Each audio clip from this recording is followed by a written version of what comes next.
በ30 ዓመቱ ሞተ፣ በ60 ዓመቱ ተቀበረ። አንድ ሰው በትርፍ ጊዜው ብዙ ሙታን ወደ ተቀበሩበት የመቃብር ስፍራ ሄዶ በሰዎች መቃብር ላይ የተጻፉትን ጽሑፎች በማንበብ ላይ ሳለ በአንድ ሰው መቃብር ላይ አንድ ግር የሚል ጽሑፍ አነበበ። ጽሑፉ በ30 ዓመቱ ሞቶ በ60 ዓመቱ ተቀበረ ይላል። ግር ብሎት ቆሞ ማሰላሰል ጀመረ። አንድ ሰው በ30 ዓመቱ ሞቶ እንዴት ለ30 ዓመታት ሳይቀበር ሊቆይ ቻለ? ይህንን እያሰበ የጽሑፉን ትርጉም የሚያውቅ አንድ ሰው ደረሰ። ምን እንደምታስብ ገብቶኛል አለው። ሐሳቡን አንብቦ ጥያቄውን በግርምት ደርሶበት ኖሮ በቀጥታ መልሱን ነገረው። ነገር ግን ይህ ሰው እጅግ በጣም የሚያስገርም ራዕይና ዓላማ የነበረው ሰው ነበር። ብዙ ነገሮችን የመስራት እቅድ የነበረውና በዚህም ትጋቱ በህብረተሰቡ ዘንድ እጅግ የታወቀና ለትልቅ ነገር የሚጠበቅ ሰው ነበር። ልክ 30 ዓመት ሲሞላው በተለያዩ ውጣ ውረዶች በማለፉ ምክንያት ተስፋ በመቁረጥ ዓላማውን ሁሉ ትቶ ከእርታታ ሰው ለመሆን በቃ። የሚቀጥሉትን 30 ዓመታት እንዲሁ በየቦታው ሲንቀዋለል ነው ያሳለፈው፣ ካለምንም ዓላማ። የጽሑፉ ትርጉም ይህ ነው። ሰውየው ሞተ ተብለው የሚያምኑት ራዕዩን በጣለበትና ጊዜውን በተራ ነገር ማሳለፍ በጀመረበት በ30 ዓመቱ ነው። በአካል ቢኖርም ሞቷል ነው አባባላቸው። ልክ በ60 ዓመቱ ታሞም አካላዊ ሞትን ሲሞት ያን ጊዜ ተቀበረ ማለታቸው ነው። በአካል መኖር ብቻውን ኖሮ አያስብልም ነው ነገሩ። ሕያው የሚያደርገን ራዕይና የመኖር ዓላማ እንጂ ቆሞ መሄድ አይደለም። ቆሞ ለመሄድ በአራት እግር ሆነ እንጂ አህያም ይሄዳል። አህያ ግን የሰውን ስራ ከማቅለሉ ውጪ የራሱ ራዕይ የለውም። ስለሌለውም የሌሎች ባሪያ ሆኖ ይኖራል። ዓላማ የለሽ ሕይወት ሞተ እንጂ ሕይወት አይደለምም። ዓላማ አልባው ሰውም ለመቀበር ነፍሱ ከስጋው እስክትነጠል ይጠብቃል እንጂ ሞትማ ሞት ነው። ሰውን ሕያው የሚያደርገው ህልሙ ነው የሚሉ ይመስላሉ ጸሐፊው።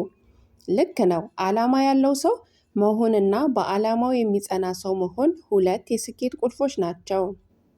ስኬታማ ሰዎች ባለራዕይ ናቸው። ለራዕያቸውም ታማኝና ጽኑ ናቸው። ለፈተናም ሆነ ለየትኛውም ነገር በቀላሉ እጅ አይሰጡም። እጅ አለመስጠታቸው የሕያውነታቸው ምልክት፣ የስኬታቸው ጠቋሚ ነው። ከዓላማ ውጭ የሚኖር ሕይወት ከሕይወት አይቆጠርምና። ትልቅ ነገር ተመኝ። በአእምሮ ውስጥ ትልቅ ነገር አስብ። ምክንያቱም አብዛኛውን ጊዜ እኛ የምንሆነው በአእምሯችን ውስጥ በሚስጥር የምናስበውን ነው። ለዚህም ነው ሰዎች የሚታዩበት ቦታ ሳይሆን የማይታሰቡበት ቦታ የሚደርሱት። ሕይወት ትርጉም የሚኖራት ሁሌም ንቁና ጠንካራ ስንሆን፣ ግብ ስናዘጋጅና በየጊዜው ዓላማችን ከግብ ለማድረስ የሚያስፈልገውን መስዋዕትነት በዘላቂነትና በቁርጠኝነት ስንከፍል ነው። ብዙ ጊዜ ደስታ ማጣት በሕይወት ግልጽ የሆነ ትርጉምና ዓላማ ከማጣት ይመጣል። እያንዳንዱ የሚገጥመን ፈተናዎች ሕይወትን ተወዳጅ የሚያደርጓት ማጣፈጫ ቅመሞች ናቸው። ሕይወትን ትርጉም ያላት የምናደርጋት ደግሞ ከሚሰነዘሩብን ፈተናዎች በብቃትና በስሌት መቋቋም ስንችል ነው። ለመለወጥ ካሰብን ግልጽ የሆነ ግብና በራስ የመተማመን መንፈስ ሊኖረን ይገባል። የስኬታማነት አንዱ አስፈላጊ ሚስጥር በራስ መተማመን ነው። በራስ ለመተማመን አስፈላጊ መሳሪያው ደግሞ ያለማቋረጥ ዝግጁነት ነው። በራስ ላይ እምነት ማጣት ከሌሎች ውጫዊ እንቅፋቶች ይልቅ የአንድን ሰው አቅምና ችሎታ ሽባ ያደርጋልና። ሕይወት ትምህርት ቤት ናት። በወጣትነት ሁሉም ነገር ትክክል ነው ከሚል መመሪያ ውጣ። ሁሉንም ካላየው አላምንም አትበል። ሰምቶ ማመን ከተጎዱት መማር አስተዋይነት መሆኑን አትርሳ። የ80 ዓመት እውቀትን ለመገብየት ግድ 80 ዓመት መኖር የለብህም። 80 ዓመት ከኖሩት በትህትና መጠየቅ ይገባሃል። ምክርን ብትሰማ በነፃ ትማራለህ። ምክርን አልሰማም ብትል ግን በዋጋ እንደምትማር እወቀው። በዋጋ መማር ግን አድካሚ ደግሞም የሚያስመርር ነው። ብልህ ከሆንክ በሰው ከደረሰው ትማራለህ። ሞኝ ከሆንክ ግን በራስህ ሲደርስ ትማራለህ። የታየህን አሳይ፣ ያልታየህን አጥራው። በደንብ ያልተረዳኸውን አታስተምረው። ያልቀመስከውን ለሰው አትጋብዝ። የሰማኸውን ሁሉ አትመን። ያየኸውን ሁሉ ስጡኝ፣ የተናገርከውን ሁሉ ፈጽሞ አትበል። የሰውን እርሳ እንጂ አታውራ። ፍጻሜውን ሳታይ ምስጋና አታብዛ። ቀኑ ሳይመሽ ቀኑ ጥሩ ነው አትበል። ዓይንህን የፊቱን ቢያይ ልብ የኋላውን ያስብ። ነገ ላይ እንድትደርስ የትላንቱን አትርሳ። የምትሄድበት እንዳይጠፋ የመጣህበትን አትዘንጋ። የአባቶችህን መልካም ሥራ አብነት አድርግ። ካሳለፉት ሕይወት ተማር እንጂ አወዳሽና አውቃሽ አትሁን።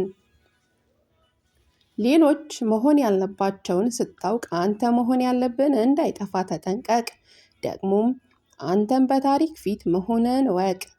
ክፋት አይሙቅ፣ መልካም ነገርም ብርድ ብርድ አይበል። ለክፋት አቅም ካለ ለበጎ ነገርም አቅም አለህና ተግባርህን የምርጫ ውጤት ነውና አስብበት። ገንዘብ የሚመልሰው የገንዘብን ጥያቄ ብቻ ነውና ሁሉንም ነገር ገንዘብ ያስገኝልኛል ብለህ አታስብ። ላለው አትሩጥ። ምጽዋትህንና ተግባርህን በአቅምህ መጠን ይሁን እንጂ ከአቅምህ አትነስ። ደሃም ሆነ ተበድረ ስጦታ አትስጥ። በጣም ካልቸገረ ለቅንጦት አትበደር። ያንተን ድርሻ ከጨረስክ ያልጨረሰ የሌሎችን ድርሻ ፈጽምላቸው። ለሀብታም አትሳቅ፣ የድሃ ጉልበት አይለፍብህ። ያለ ሰው አልሆንክምና ሰው አትጥላ። የወጣህበትን መሰላል አትገፍትረው፣ ለመውረድ ያስፈልግሃልና። ካልጋበዙ በቀር አማካሪ አትሁን። ባልጠሩ ስፍራ አቤት አትበል። ካልሾሙ መሪ አትሁን። ጉድለት በሌለበት ቦታ ጊዜህን አታባክን። የሰው ፊት ጥገኛ ሆነ ሲስቁልህ የምትስቅ ሲቆጡ የምታለቅስ አትሁን። ነገህን በልክ ቃልህን በጣም ድምፅህን በዝግታ ፈጽመው። እውር እንዳይሉ ያልታየህን አያለው አትበል። ጨካኝ እንዳይሉ ያልተሰማህን ጩኸት እሰማለሁ አትበል። ንፉግ እንዳይሉ ያለ አቅም እረዳለሁ አትበል። ነገር አይገባውም እንዳይሉ ያልገባህን እንደገባ አድርጋ አትለፍ።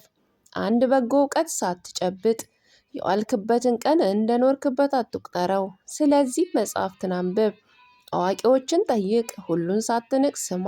ስልጣን ቢሰጥህ መሪ እንጂ አለቃ አትሁን። ከፊት እየቀደምክ አስከትል እንጂ ከኋላ ሆነህ አትቀደም።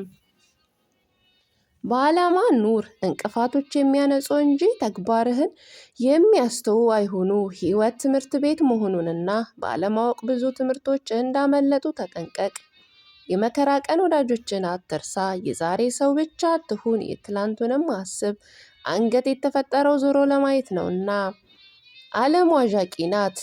ከፍና ዝቅ ስትል አትደንግጥ። ፀሐይ ዝናብን ተከትላ ትፈነጥቃለችና ከመከፋትም በኋላ ትልቅ መጽናናት ይሆናልና በርታልኝ። እስከ መጨረሻው ስላዳመጣችሁኝ እጅግ በጣም አመሰግናለሁ።